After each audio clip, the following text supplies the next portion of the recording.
بچی زه خوشحاله یم. ته به ولې نه خوشحالېږي؟ د پلار کور ته چې ځې. زویه ایله دې صحیح خبره وکړه. تاسو دواړه خو داسې لګیا یې لکه ځم چې بوځم. نو ته هم بوځې که نه؟ موږ خو پخپله نه ځو. تاسو ما روان کړي، ورېږه ته به راسې که نه؟ پلار ته به دې ښیم. نه ما خو در سره ګپ لګاو، ته خو سیریس شوې، خفه نه شې. ستا او ستا د دې زوی د لاسه زما زندګي خرابه شوه. موږ څه کړي دي؟ چپ شه، ته ډېرې خبرې کوې. بس که مکر دې پرېږده، ټول خلک ګوري. زه مکر کوم او که نه؟ وروره تا ته ښکاري چې زه مکر کوم؟ نه انټي. الالله ته خدای دې بلې ونه اوس پوه مات که زه تا ته انټي ښکارم. دا سر دې ورک شه. چې انټي ته انټي ونه ویم نو څه به ورته ویم؟ انټي دې مور ته ووایه، ما ته مه وایه. زما عمر څه دی؟ 56. ځواني مرګ چې ته خو لا وړوکی، زما عمر 32 کال دی. 32.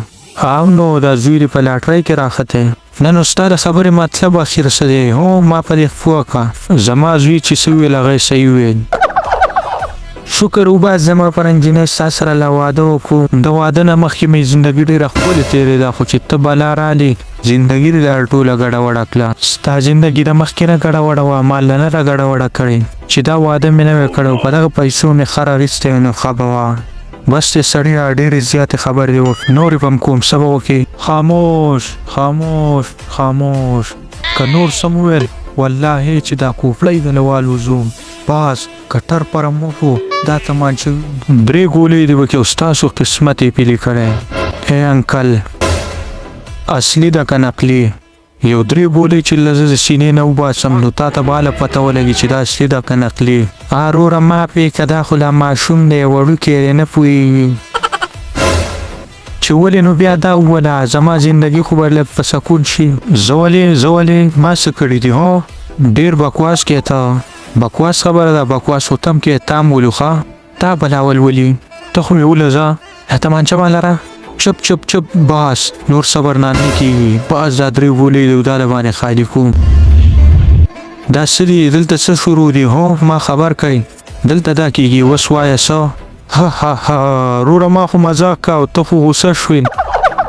اوس دا تمانچه ښکته که، څوک به ولګیا چې کار به راته جوړ کړي. ښکته که لاول دې خلکو ته ووایه چې چپ کښېني، زه به هله تمانچه ښکته کوم. وروره چپ شئ که نه؟ ستاسو عقل نشته.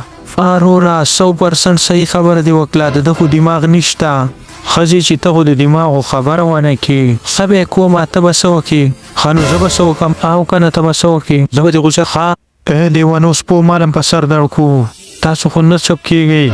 زه به نه پاسم او د دې ټرین نه به ودانګم. یا الله دې تباه کړي. که ښځې ده خو به رښتیا ودانګل.